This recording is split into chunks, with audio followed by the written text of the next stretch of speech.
I pay attention to every micro movement and figure out, is this making me money? Is this something that I actually have to do? Who else can I give it to? Can I create a new position and give this task to that person? Like every little thing.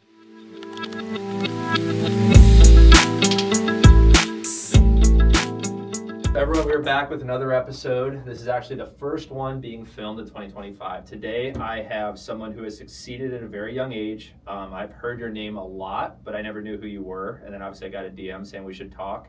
And there's a lot of things I'm excited to talk about in this podcast. It's not just business, but I think it's also how certain people have to think to get to where they are. So today I want to welcome Josh Janus. Thanks for having me, Alex. So first question I have for you is not about real estate, but it's about DoorDash. So when was your moment when you knew it's time to stop driving and it's time to start going all in on this business? Definitely. So I was balancing DoorDashing in college classes, and as soon as, and I started cold call after that, and kind of juggling all three, and it was too much to really do. So I started to cold call a little bit more for real estate deals, backed on the DoorDash. And then once I started to make enough by cold calling more than what I would have made with my college degree, I started to basically only do that and stopped college. So it was like once the next thing produced more than the previous, I moved on. I tried to keep it very simple. And you were able to just quit. Like you didn't have this like maybe I should drive a little bit more. It was like, no, I made money in real estate. That's where I need to lean. Yeah, I just decided, I was like, as soon as the numbers made sense for what I was trying to do, let's move on to the next thing. Damn, I'm going to call myself out because I've never told this story on the podcast, but Katie and I both DoorDashed, her more than I, when we started the company. So she'd be in the driver's seat, I'd be DMing like business owners, can I edit your content, this kind of stuff. And you know how you have a certain rate of orders you can drop, right? So I surpassed I'm making more money in my business than DoorDash number like by a good bit. It was actually like double to triple, and I'm still justifying like I should drive.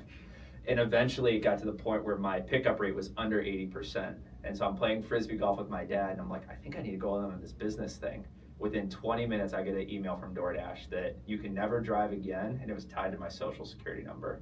And I was like, guess we're going all in on the business. So it's cool that you picked, though. And that was something that was very interesting as I talked to you over the phone, and also as I watched your other podcasts. You seem very dialed in with every decision you make. Is that something you had to build, or have you kind of worked on the skill set of being this decisive? I try to be as intentional as I can in every area of my life. I'm very big on goal setting, whether it's a daily habit, weekly, monthly, yearly, multi-year, and I just try to break everything down to what do I have to do now to get to where I want to go at whatever timeline I'm trying to get to. And that was a combination of discipline built up through myself, but also like my friend who is a Navy SEAL, and him and I used to work together, like work out together before school, freezing rain, we jump in freezing water, do hundreds of pull-ups, sit-ups, like it was that framework of strong mentality applied to as many areas of my life that I could apply it to. Yeah, because that was what I respected you on the call was like, you know, anytime there's this quote, God only brings people in your life to show you where you're not yet free. And I was like, the one thing you said that I actually asked you the question, what would piss other people off? It kind of pissed me off because I was like, I don't have the discipline to track every hour of my day. But since we talked the first time, the VA now is fully managing my ClickUp to match with my calendar. And I think business owners have this fear that if they track everything, somehow it'll be worse. But in reality, I've gotten way more done. And the things that I don't get done, I feel like I actually have a better gauge on why not. And so I applaud that. But for the people watching, like, how dialed in is your calendar truly? Like, even with your mess ups, like, how good have you been to following your calendar? This is funny. I just entered into a relationship with my new girlfriend, and it's so detailed that I had to make a new calendar because every single thing that I do, all of the time is written into my calendar. Every hour, every day for 5 years. So you actually made a new calendar for her. I had to because it had previous dates and things like that. Talk about a Valentine's Day gift. Yeah. That is yeah, like whether it's something that I do like routine-wise for work, for personal, workouts, anything fun, like everything is in there because my hours turn into my days, which turn into my weeks, that turns into what my life is. Yeah. And if you can control your hours, I think you can control everything in front of you. Why do you think so many people our age struggle to respect time or even understand it? I don't think the framework of school gives you the ability to really think that way. I think it's a privilege to think that way. I think you have to have a job or a sales position or an entrepreneur to really think like, oh, my time is actually money, and it's worth more than money, when all you really are taught in school is go get a skill, right, that makes this amount total, and that's your ceiling, and you're only going to get above that if you happen to please someone that's your boss. And then So maybe you still get a no little- control. Yeah, there's no control, where it's like I can go, it's like life's like a video game when I think about it. You can add little points to your guy. You can make him more powerful in different areas and exceed in different ways. Yeah, so I cut myself off from video games, I want to say it was like a year and 2 months ago, because I noticed this. I started studying dopamine depletion, and how like when I'm on devices like this all day, it can really speed up how bad my focus gets, but also my ability to seek rewards. And I thought about, I make money editing videos, Zoom calls, things like that. They're all on here. And then I would catch myself doing things like playing 2K with my boys or Fortnite. And it's like, why am I going to exert the same output to get maybe a social reward, but then still be stressed in the next morning? And so I'm curious, in your business, like, how have you gamified it, right? Because I think this is something a lot of people in this industry hear the concept of, which is like, well, yeah, sure, I want to turn my business into a video game, but how have you done that? I pay attention to every micro movement and figure out, is this making me money? Is this something that I actually have to do? Is this a detriment if I remove it? Can I have a virtual assistant do it? Can I write a process and do it once a day, once a week, once a month?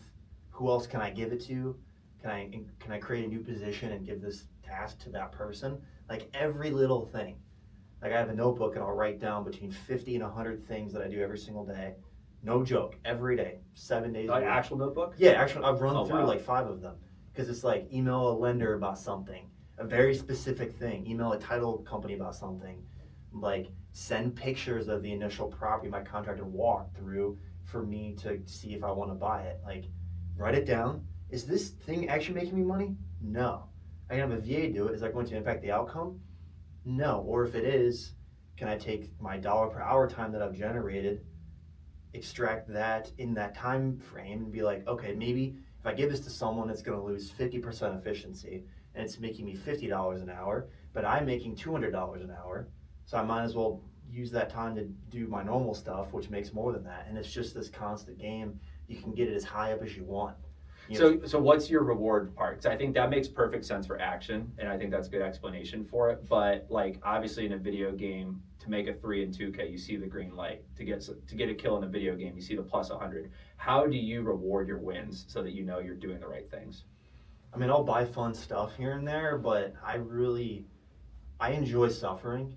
I really do, and consistency and discipline, because I know that every moment I sit in that place, I'm that much further than everyone else because they aren't willing to do it. So, and this is something that I've talked both sides on my podcast. So do you feel that actually the competition aspect drives you? That like when you're suffering, you kind of have that mentality of someone else probably wouldn't suffer in this moment? Yeah. Definitely. Yeah. Yeah, like they're probably not going to go this far. Are they going to go this far? And you just keep playing that game, and then eventually you get so good at what you're doing, your competition is you yesterday. Yeah. And then that's a whole new weird thing that you got to get used to. But then if you're good at that, then like you're fine. Yeah. And obviously I don't know you too well, but that is the one thing I see with a lot of business owners much older than us, is they kind of run into the wrong wall by doing that, right? So they have that competitive edge, but maybe they got the thing they got in it for. So what is your cycle of like, I guess, what are you doing this all for? Obviously you have to love the game to be doing what you're doing, but is there a lifestyle or is there a next chapter that still has all the work in it that you strive towards? Or is it just you enjoy your day so much that you want to keep doing that? It's a big combination of things. It's also just a bunch of good momentum that I've built up. I enjoy providing living to all the people in my contracting company, basically. All the people that are in my houses that I think are living higher standards of living than their neighbors. Helping investors buy properties here from out of state and scaling and improving their lifestyles. Like, that's pretty cool. I'm pretty simple though. I don't really need that much. I just like getting better at what I'm doing and freeing up my time as much as possible. Seem to like Cavs games. I've noticed I like that. Cavs games. Yeah. Yeah. So did you play basketball growing up? Definitely, yeah. Okay, so talk to me a little bit about that. As a business owner, what do you think basketball helped you with? It's like a combination of a solo sport, but not that only. It's also a team sport. and getting good at it in both ways, because in real estate it's not just you in the house, there's like you and like 15 other people in the house, so you have to be good at analyzing a deal individually and making an offer that makes sense for you, but also playing the orchestra and getting everybody involved in a way that works as a team. So were you better at running a team in basketball or in business when you first started both? Probably basketball, because it was easier. Okay. Yeah, there's not as many moving parts. And Were you like a money. point guard or what? I was a guard, but I went to a very small like grade school, so Okay. there was like only one other person on my team that actually played the sport. Yeah. So it was easy to be the best one. Yeah. It's interesting to me because I've met a lot of guys that are doing a lot in business now. And what's funny to me is they always had a sport where they put all of that into. So when you stopped playing basketball, did you feel like you were proud of your career, or do you feel like you could have done more? I definitely think I could have done more. I got a really bad concussion my junior year of high school, and I just trashed it. And I was like, I'm going to take everything that I've learned and all the discipline I've built up and put this somewhere else. Yeah. Unfortunately, the first thing I did was Fortnite, which was stupid, but I did that for a year and then eventually found real estate. Yeah, and it sucks because you want to tell everyone you won, but then you hear yourself being like, I got a number, and you're like, fuck, I can't, this is not worth sharing out loud. Yeah, dude, because you met Steve Yoke recently too, right? Yeah. Yeah, so he's the same thing. He was great at football, late in career injury, and now no matter how many houses the guy flips, the football's still there. So I like that about a lot of business owners, and I think it's cool to see, but I also get curious how you use that to your advantage, right? Because like I know a lot of guys that, they were everything in high school and that's all they ever were, and they don't feel the need to have this second life or even build their first life fully. How do you look at your opportunity now when it comes to still enjoying things like basketball, or do you go in phases of, I'm not going to do these things for a short period, it's work time, and then you maybe introduce like something like a men's league, or I'm going to go hoop on these days? I had zero balance in my life the first 2 years when I started this. It was all that I did. I just worked like legit 100 hours a week. It's like a weird thing people say on the internet, but it was like every waking hour I was eating or going to church or working. Maybe the gym for an hour. Maybe I didn't work out as much then, really. Yeah.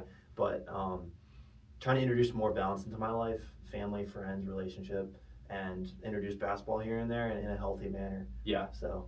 Yeah, like I have a couple buddies that they're very similar to you. They're in some sort of sales role, maybe a business owner. And the one thing I'm curious about, you said you recently got a girlfriend. Was that something that, because you're a very intentional guy, did you have to like think, I'm going to open myself up, I'm going to see if I want to be in a relationship? Or was it like some 80s movie, the music played, you saw the girl and you're like, all right, I guess I should go after it? It was very intentional. I built out time in my calendar to go on dates, and I went on a ton of dates over the whole summer and eventually found someone that I wanted to pursue it with. Did you fall into the sales bro trap of like pre-qualifying girls at dinner, like asking lead generating questions, or was it much easier for you to just be Josh the human? I'd be me, but I also try to throw in things that would quickly Yeah, what were some disqualify questions them. that get them off the lead form? I'm curious. Are landlords evil? Yes or no? No, like I'm Christian, so their relationship to religion and their relationship to their family, that's very important to me.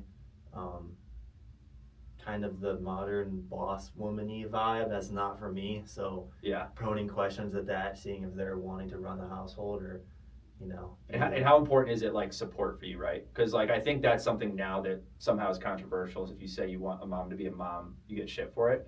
But in your eyes, like clearly, if anyone watching this sees, it's like, you're not doing enough to provide for you. You are providing for contractors. You have these houses.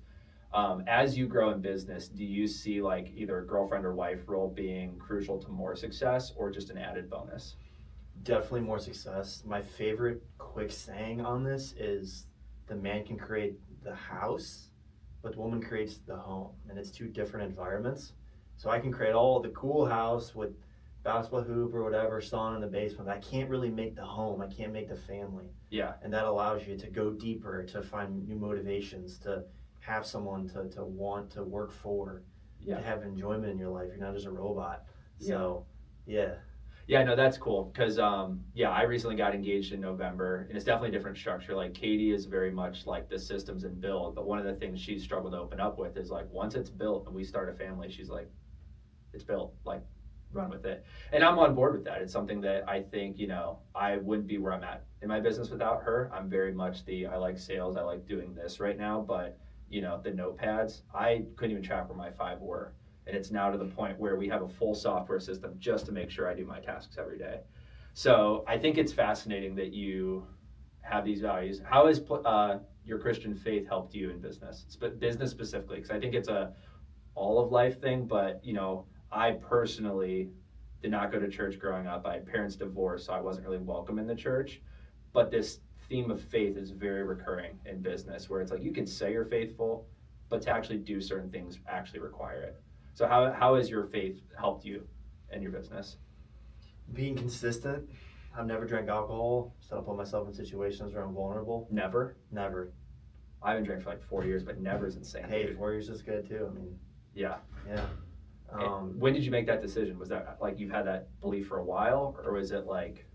I never really saw it benefiting my life in a way that I wanted it to. It was like, it would be a whole bunch of fun, but then you feel like garbage the next day. Like, what? It's like a really bad loan.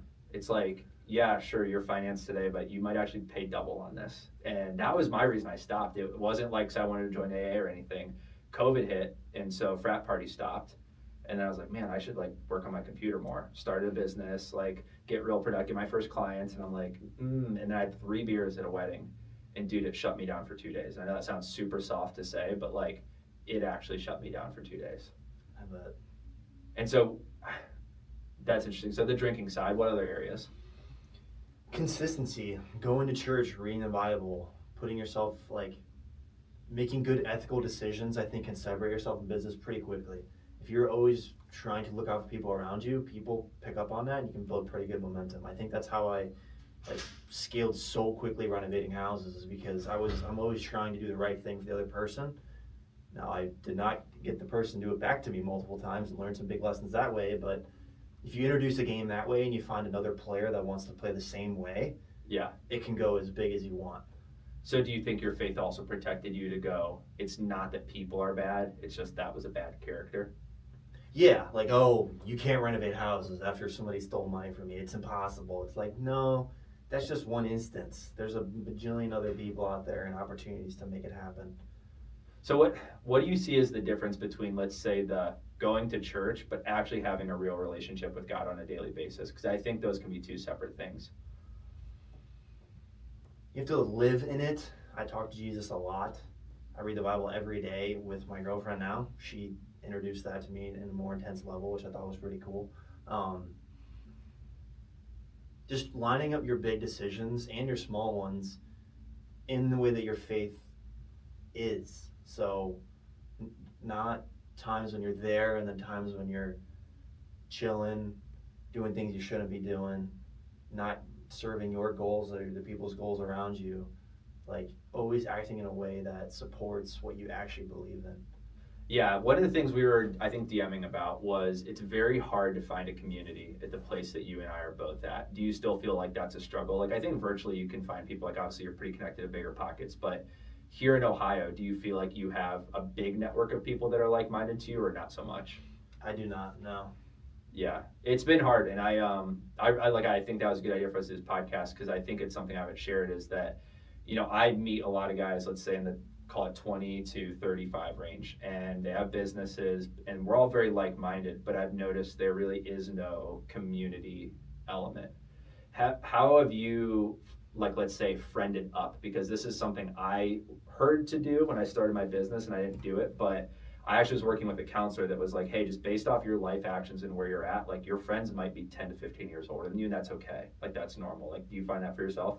For sure. Yeah. I'm always talking to old people. They're great. They already made a bunch of mistakes I can learn from. Yeah. And if you learn from them and don't do those, you can get there quicker. Yeah, for everyone watching, how old are you now? 24. Okay. And so when did you first start, let's call it just real estate in business? Like almost 4 years ago. Okay. And in the last 4 years, how much has your true north changed? Like, was it, I'm just going to flip a few houses, or I'm just going to get a few rentals? Like, how has the picture changed for Josh? Initial picture was make more than a computer science degree major, which would be, 100, 150, I'd say, somewhere in that range. And then it was like, all right, let's try to make like 500.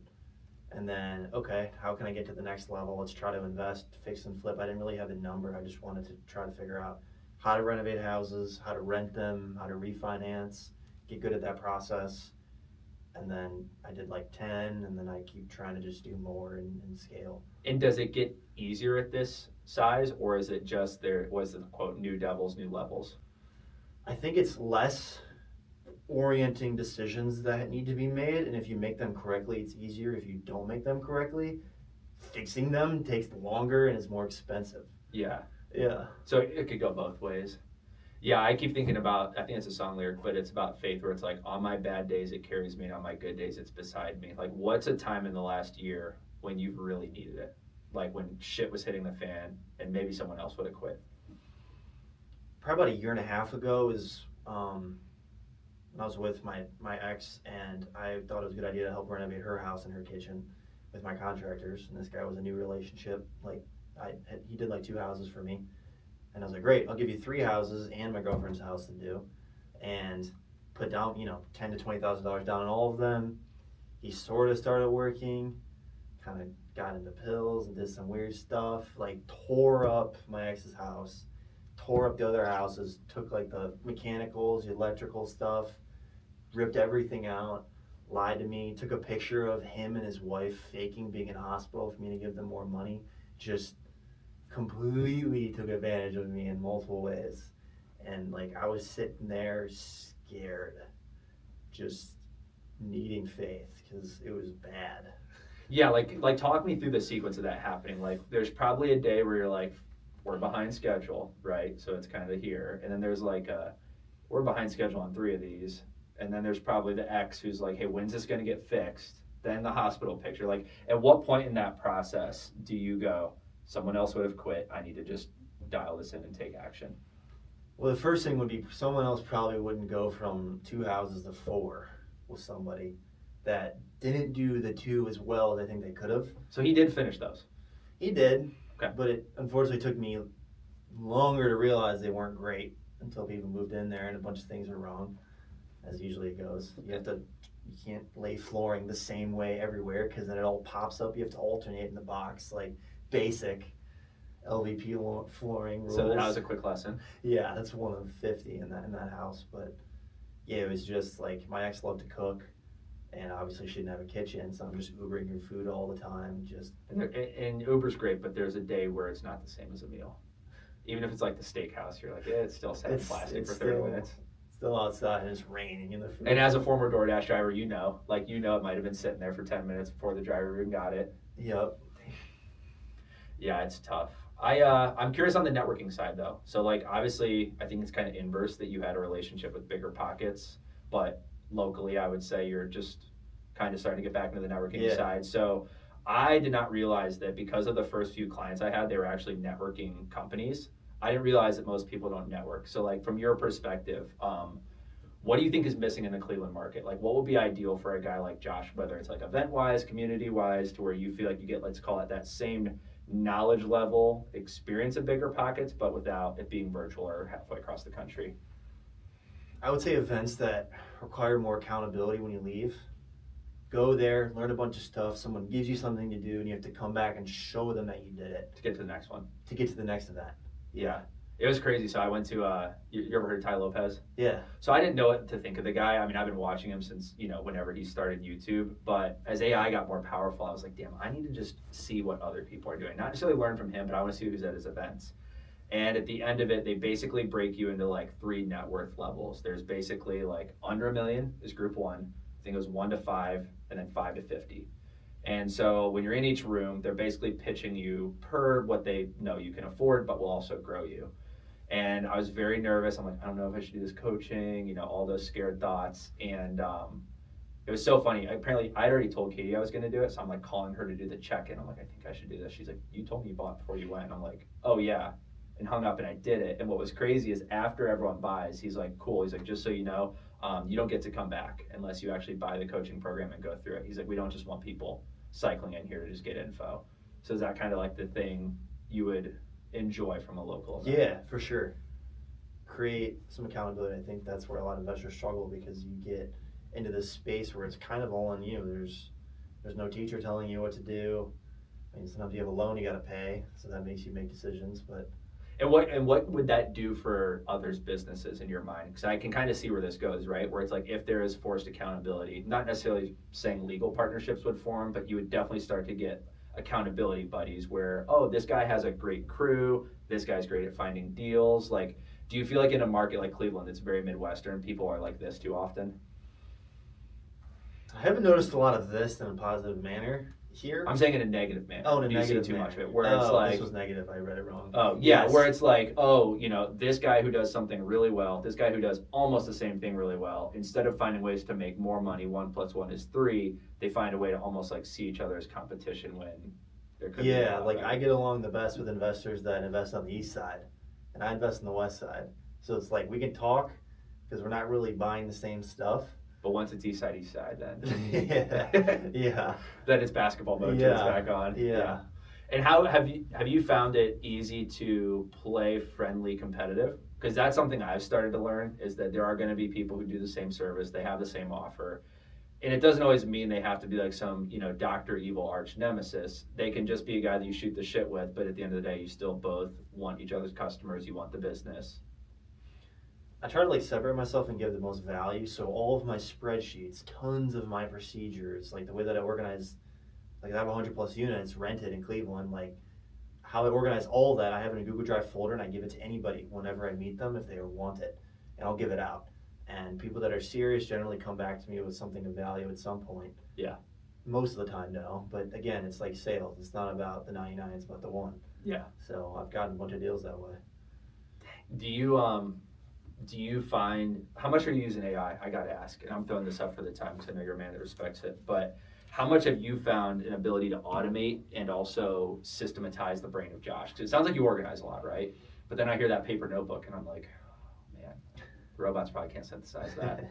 So do you use a lot of AI or no? It's paper notebook to process, to writing out a Google Doc, steps 1 through 10 in how to do a process. And then it's a bunch of Google Docs like that put together on like a chart, step 1, step 2, step 3, and then take the charts and put them in categories of what, is this a property management idea? Is this a investor idea? Is this a financing idea? And then I assign VAs to different ones, and then that's basically how the business runs. And that's all, but none of that's using like a chat GPT? No, none of it's AI. I haven't used any of that at all. Really? No, I don't use like any, it's very basic software. It's just virtual assistants following steps. How important do you see the knowledge of Josh in your success? Like, give credit to your team. Like, that's checked off. But, like, do you see that your brain is the thing that made all this happen or no? Do you look at it I a don't know little if it differently? like made it all happen, but it helps like it scale. It helps like get to the next level. Yeah. Yeah, like just paying attention to little details. Interesting. And trying to never do anything twice. If I'm doing something twice, I'm wasting time. So one of the biggest reasons why I'm asking this question is like publicly, we do the social media services, that's our bread and butter. But, behind closed doors, we've been planning our first AI event. There have been a lot of people asking for it as a service, which I've struggled to, I guess, create an offer for. But one of the biggest challenges when I want to work on AI with someone is how much data do you have about you? Because at the end of the day, if we're just going to use open-faced, like whether it's OpenAI, Grok, Perplexity, any of these things, it's still Google level quality. But if you have hours of transcripts of your sales calls, you have 100 docs, there may be an opportunity for you right now to literally create Josh's way of thinking. Not just Josh's doing, but almost to where you could deploy other Joshes. Have you got that rabbit hole yet or no? I haven't gotten down there, but all of my calls are recorded. What is it? I think it's like 5 months of me on the phone. Something like that. Maybe it's like 3. It's somewhere in that range. 3 to 5 months of me on the phone is all recorded. 10,000 emails I've written. So the craziest thing at Ty's event that kind of made me feel like, okay, I went here for the right reason, was there was a guy that went up and he's like, all right, but there's 200 people in the room to give you context. He's like, by a show of hands, how many of you have over 30 people on your sales team?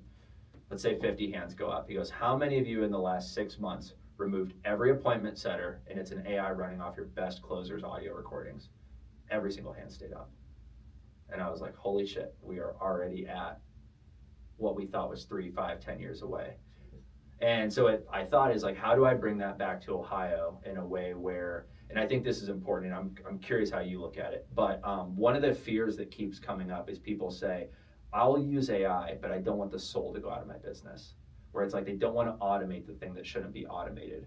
So obviously there's delegation, right? It can go to a VA or an assistant or a contractor. How do you, as you scale, let's say, keep the Josh quality? Because I think that's something I'd be very fascinated in how you think about that.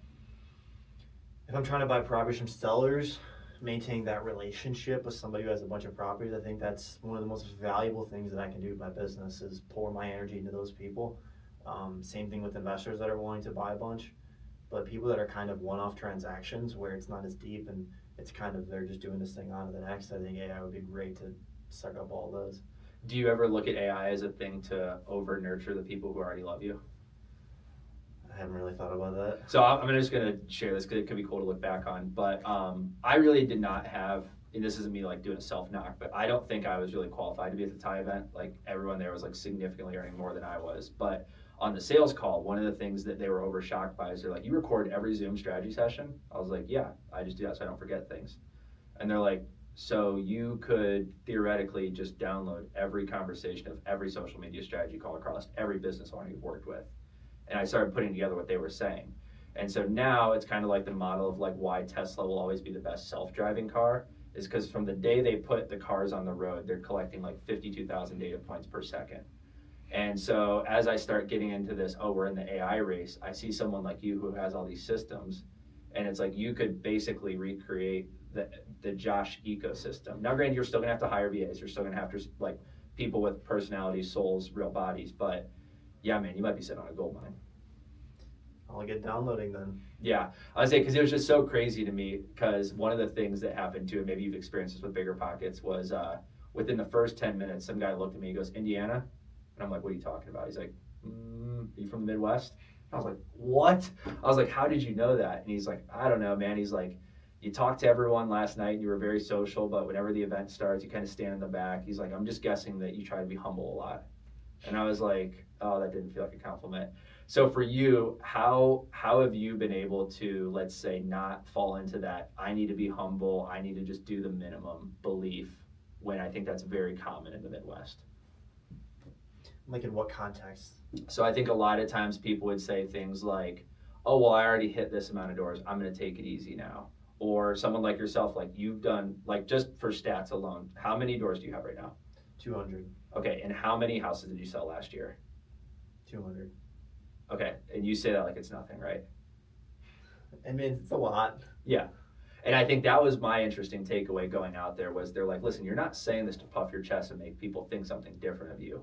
But in a world where someone's going to vet, should I work with this person, or this person, like those are the numbers people love hearing. So do you feel like when you're on a sales call, for example, you lead with those, or do you think you go relationship first and then I'll say those if they ask?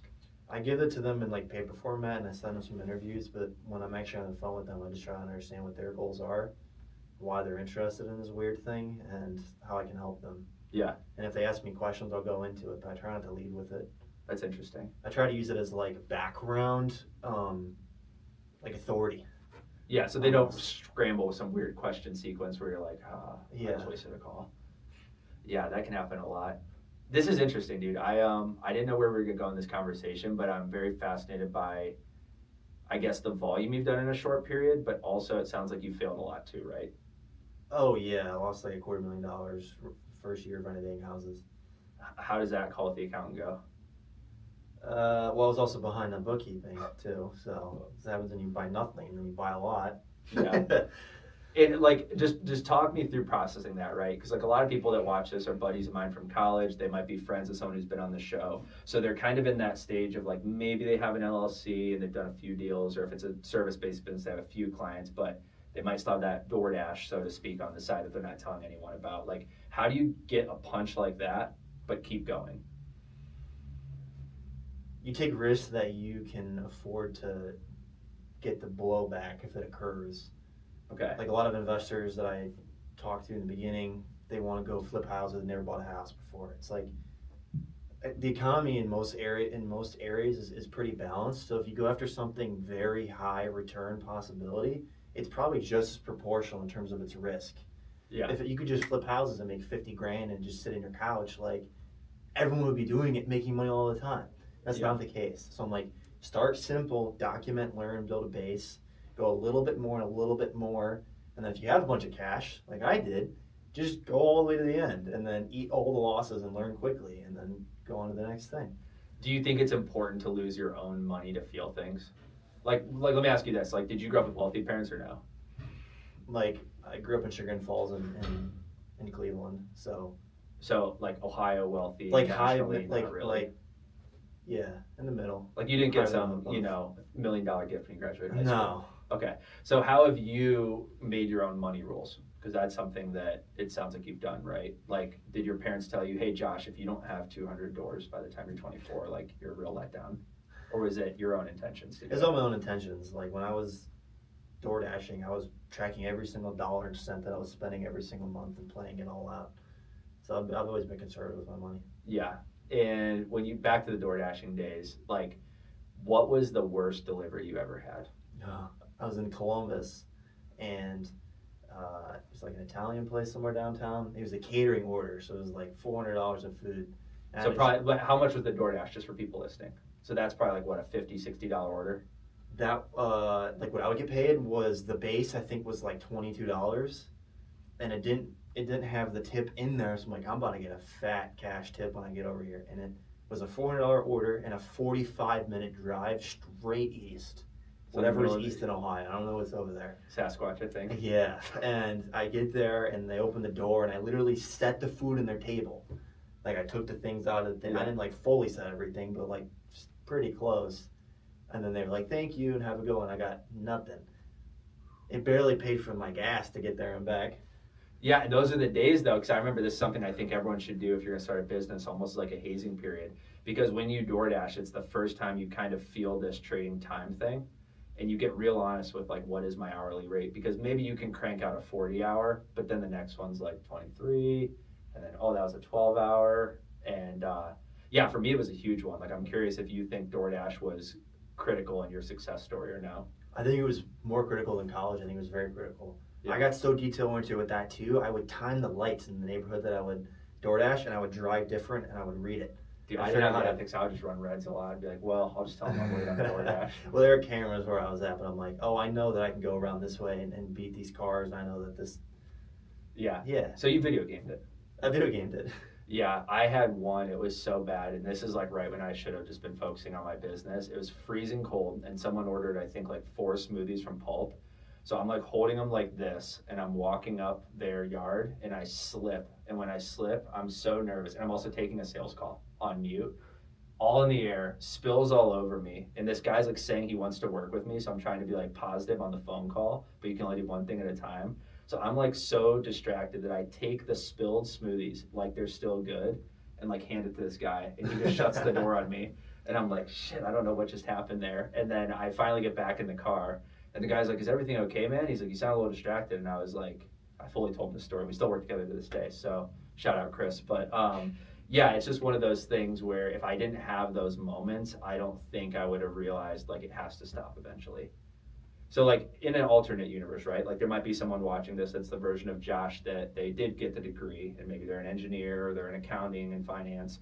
What do you think is the hardest thing for people who do have that 120K salary to admit this isn't what I want and I do want the video game side of a business or some sort of venture? You have to flip the idea that the security isn't the W-2 and it's not the job, it's you. You and your skill set are going to be more secure than any job anybody's ever going to give you. If you accumulate so much skills and like great decision making and great time management and a decent network and some opportunities, like that is worth more than any salary, as long as hard as you want to go with it. So like flipping the idea that you are your own security, you can make yourself more powerful by learning and failing and taking risks. And what about someone that says, well, I've been doing this for 10 years, this is all I'm good at?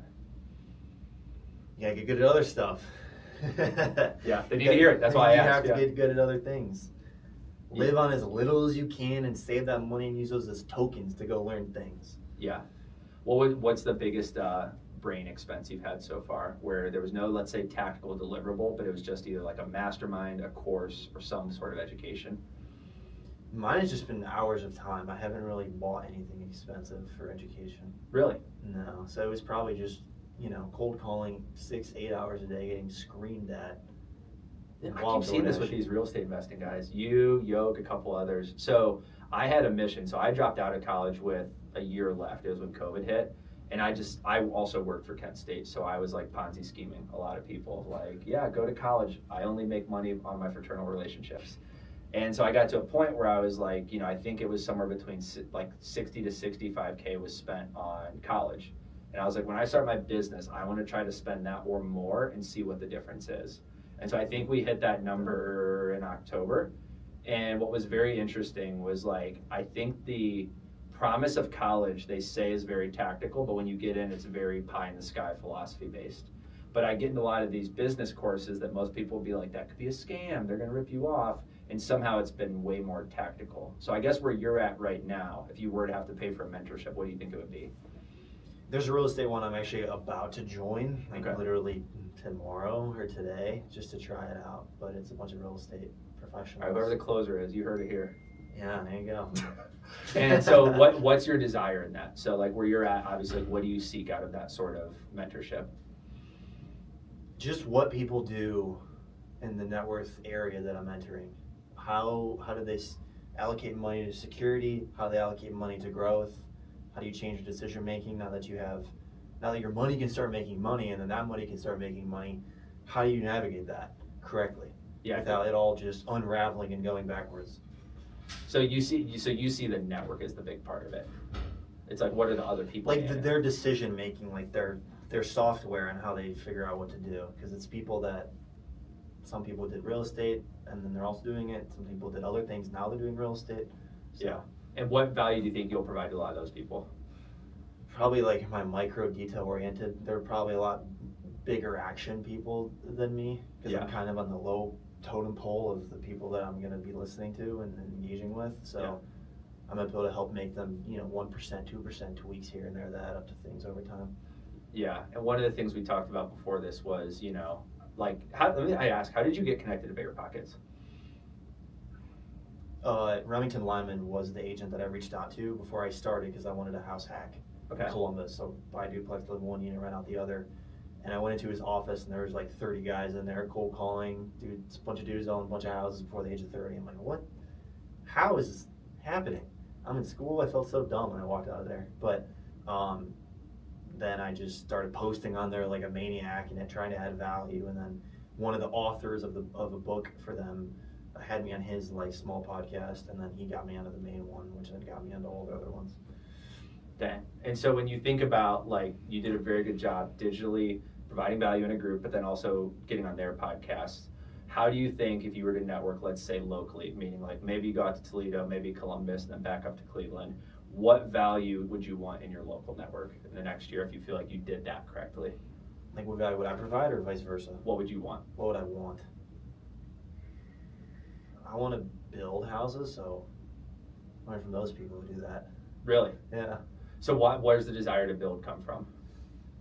There's like box homes you can buy on Amazon for pretty cheap, and they're way more functional, they're cleaner, they're way newer than these junk holes everywhere in Cleveland. Yeah. So I bought a bunch of land and I'm starting to demo it, and I want to build those.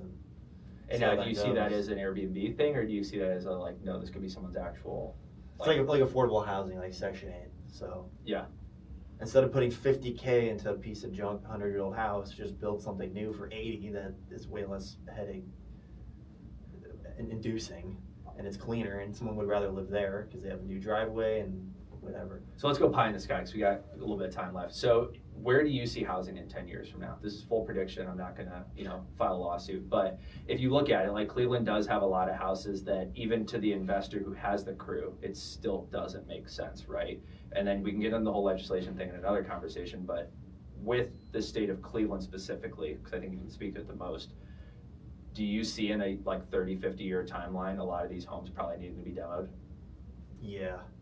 It's getting there. Because you see inside of them, and like for people watching, like sure they see the before and afters, but like you've seen the bulk of them. Like how bad are some of the homes out there? They're bad. I mean, there's radon in all the basements. All of the walls are bowing. There's negative grading everywhere. You don't have any dry basements. Yeah, it's a really bad combination of inefficient legislation, old homes, low after repair value prices, which just produces like a like a devastating result where people are living in horrific conditions on average in the city. It's pretty bad. Yeah, like one of the hardest parts about, I said this to a lot of my buddies at dog jobs, is like when you become a business owner, it's exciting because you can see yourself like leveling up on a small scale, but then you also see the people at the top, and sometimes it's terrifying. It's like, oh, there aren't people here that fix this. You get to that point and you're like, oh, I have to be that. So like as a guy who is doing it, right, like we both know there's a lot of other guys that flip houses. What do you feel like is missing if you were to be able to snap legislation, snap all these things into effect? Like how many more people would be doing what Josh does to actually get Cleveland to be like a beautiful city? Just funding the people trying to make it better. If you help them, they have some grant programs, but it's backwards. They don't give it to anybody that makes over 80K a year. Who's fixing and flipping houses? Everybody that makes over 80K a year. It's backwards. It doesn't make sense. Yeah. So like financially helping those people, trying to remove barriers from making it better. I haven't really thought too much about it. I'm just dealing with what's in front of me, trying to be as effective as I can.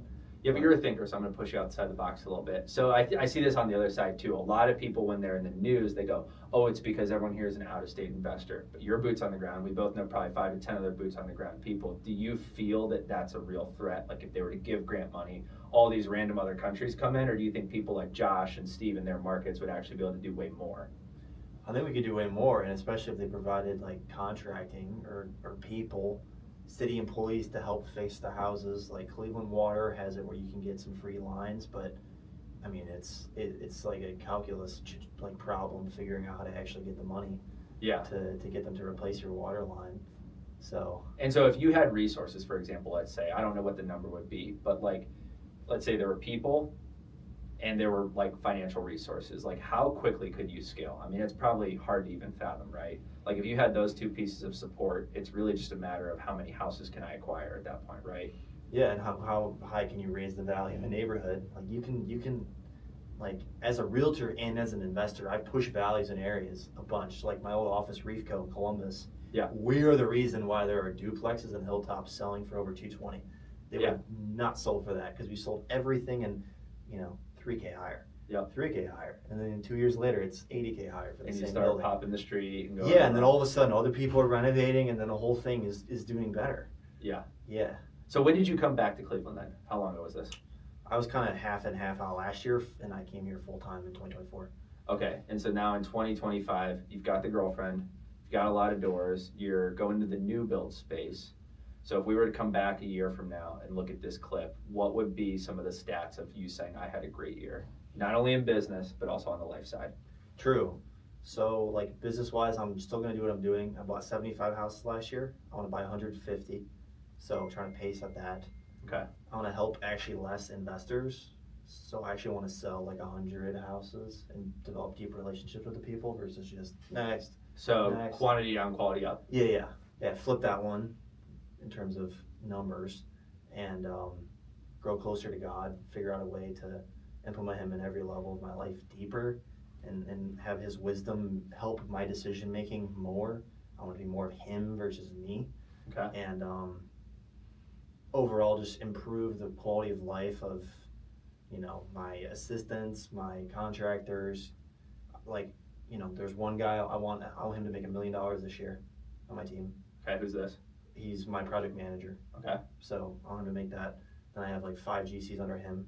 I want at least 2 of those guys to make like 200, 250, and then a couple other goals of other people's incomes. I think that's more fun than your own income. Is like how can you get other people to do better? Because that motivates them a ton. And then if your systems are in place, it helps you do better also. Yeah, but with less strain. Yeah, with less strain. And then what are some basketball goals? What would be like if you look back on the year and be like, oh, I hooped this many times? I don't know, 3 times a week. Really? See if I Damn, can you might do more than I do. If I do like one every other week, I'm proud. Okay. Can you dunk? Yes, I can dunk. Yeah, is that so? Do you think any of the real estate success is worth it if you get so out of shape you can't dunk? No. No, I still want to dunk. All right, dude, I appreciate it. Guys, we'll probably have Josh back on, but I don't know what episode this is, but I really appreciate the conversation. All his info will be in the bio, and do you have anything you want to plug down this out? Reach out to me if you got questions or are investing in Cleveland. I can help.